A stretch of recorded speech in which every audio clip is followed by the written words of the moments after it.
Bab 892. Pasangan baik.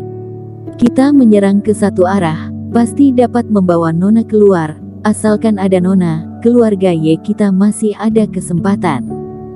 Tuan Zhou berkata.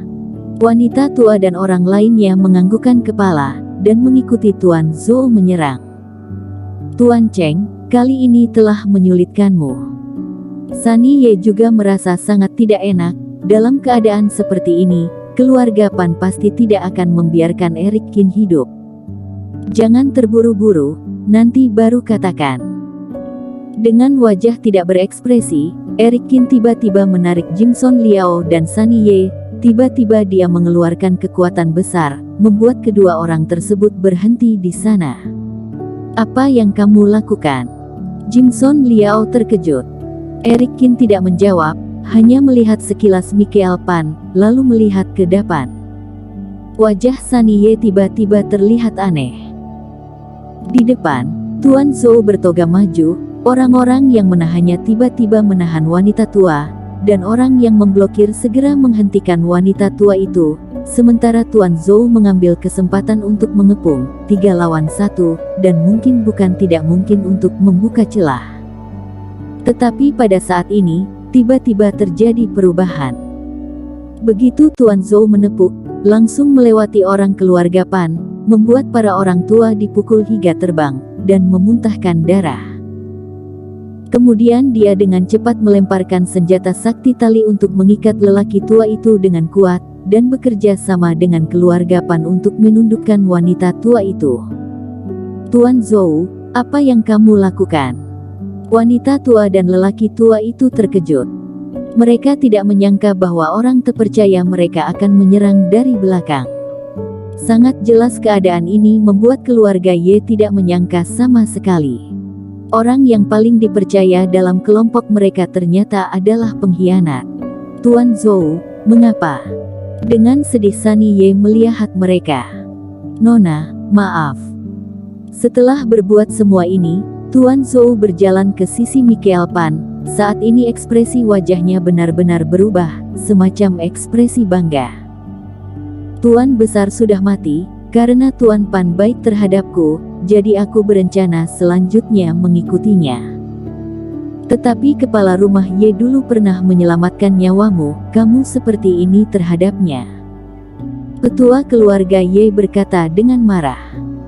Hehe, dia memang pernah menolongku, tetapi itu adalah hal dulu, hutangku kepada keluarga Ye sudah dibayar selesai.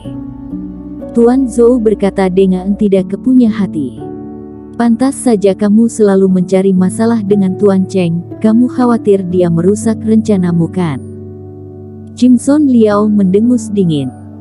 Benar, kalau bukan karena anak busuk ini yang berkali-kali melakukan hal buruk, sejak awal kalian telah dihabisi oleh kami. Tuan Zhou dengan dingin menatap Eric Qin. Tuan Zhou, kamu. Sekarang hati Sunny Ye sangat sakit. Dia selalu menganggap pria itu seperti kakek kandungnya. Dulu dia meminta maaf kepada Eric Qin demi dirinya. Sekarang bila dipikirkan benar-benar konyol, ternyata Eric Qin yang benar, mempercayai orang berlebihan benar-benar berbahaya. Benar-benar konyol, pertama kali aku mendengar, sudah selesai membalas orang yang menyelamatkan nyawa, menggunakan kebaikan untuk membalas dendam. Setelah Eric Qin mendengarnya, dia tidak dapat menahan diri untuk tertawa lepas, lalu dengan wajah mencibir melihat Tuan Zhou, kau orang tua ini, sudah berbuat jahat masih menginginkan nama baik, bila aku tidak salah, pasti keluarga Pan setuju memberimu sesuatu kan? Sunny Ye juga terkejut menatap Tuan Zhou. Keterampilanmu anak muda memang hebat, tubuhku terkena racun. Keluarga Pan setuju untuk membuka harta pengobatan keluarga Ye. Aku ingin hidup, jadi tidak ada cara lain. Tuan Zhou tidak menutupi lagi. Sebenarnya apakah kamu pernah memikirkan bahwa racun itu adalah perbuatan keluarga Pan? Eric Qin berkata. Wajah Tuan Zhou langsung berubah dan menatap Michael Pan. Tuan Zhou, jangan mendengar anak muda itu memprovokasi. Masalahmu kamu sendiri yang mengetahuinya, sama sekali tidak ada hubungannya dengan keluarga Pan. Michael Pan mengerutkan kening berkata, "Anak muda ini sangat jahat, aku mau membunuhnya, kalau tidak dia akan melakukan hal buruk." Tuan Zhou dengan marah berkata. Michael Pan melambaikan tangan, tiba-tiba semua orang mengelilingi mereka bertiga. "Tunggu, aku belum menyerah. Aku bisa menghindari Tuan Zhou dan membantumu menangkap mereka." Eric Qin berkata tiba-tiba. "Tidak peduli apa yang kamu katakan, kami tidak akan mempercayainya. Jangan-jangan kamu melakukan ini hanya untuk menunda waktu." Michael Pan mencibir. "Kamu sudah mengetahuinya." Kata-kata Eric Qin membuat Michael Pan terkejut. Anak muda ini benar-benar sengaja mengulur waktu. Apa yang dia tunggu? Lebih baik kalian segera melihat ke langit. Eric Qin menunjuk ke atas. Semua orang segera mengangkat kepala mereka, tetapi saat ini seluruh langit di lembah itu hitam, sama sekali tidak ada pergerakan. "Sial, kamu mau membohongi siapa?" Terlihat Eric Qin membawa Sunny Ye dan Jimson Liao kabur. Tuan Zhou berteriak marah. Semua orang segera mengejar. Di luar lembah, cahaya formasi berkilau, membatasi luar dan dalam. Hancur. Eric Qin terbang sampai di sana, kakinya tidak tepat, tangannya asal menunjuk cahaya, jatuh di formasi tersebut. Tiba-tiba formasi itu terbuka menjadi jalan yang besar, membuat Sunny Ye dan Jimson Liao terkejut. Ketiga orang itu langsung kabur. "Aku menyerah, kuncinya kasih kalian." Eric Qin melihat keluarga Pan juga menuju formasi, tiba-tiba dia melemparkan sebuah barang. Mata Michael Pan berkedip dan meniupkan arwah mencepit, tetapi pada saat ini, benda itu tiba-tiba meledak dan berubah menjadi kabut putih yang membumbung tinggi ke langit. Langsung jatuh ke wajah semua orang, membuat penglihatan mereka kabur. Anak muda sialan, bila menangkap mereka harus ditembus dengan ribuan pedang. Tuan Zhou berteriak dengan marah. "Tuan Cheng, Jimson Liao, kalian kabur saja." Ketiga orang itu sepanjang jalan melewati lembah yang dalam. Sunny Ye tiba-tiba berkata, "Sunny, apa yang kamu katakan?"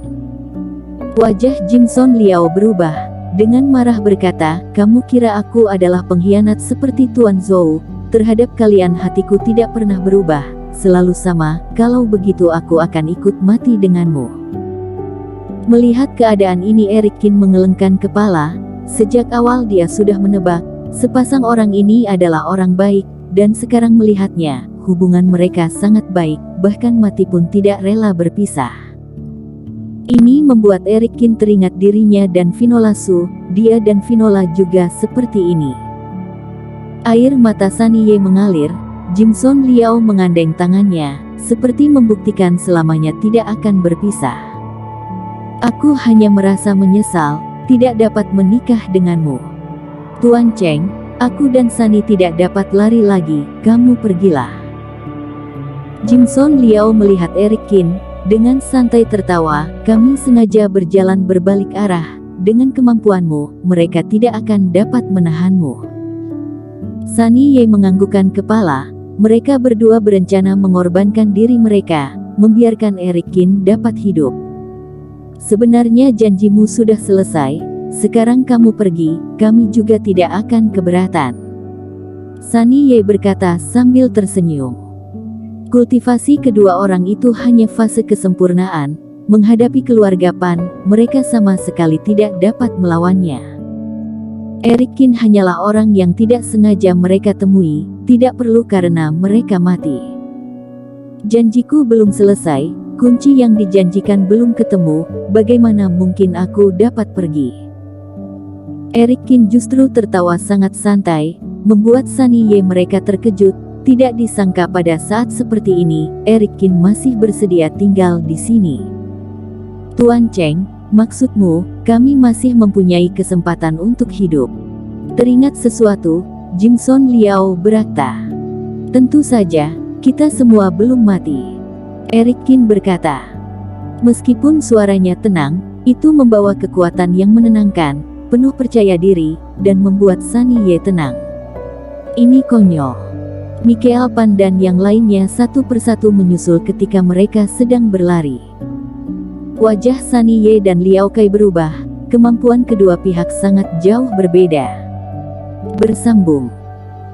Terima kasih telah menonton video ini sampai akhir. Jangan lupa subscribe dan nantikan kisah episode selanjutnya hanya di Novel Story. Salam.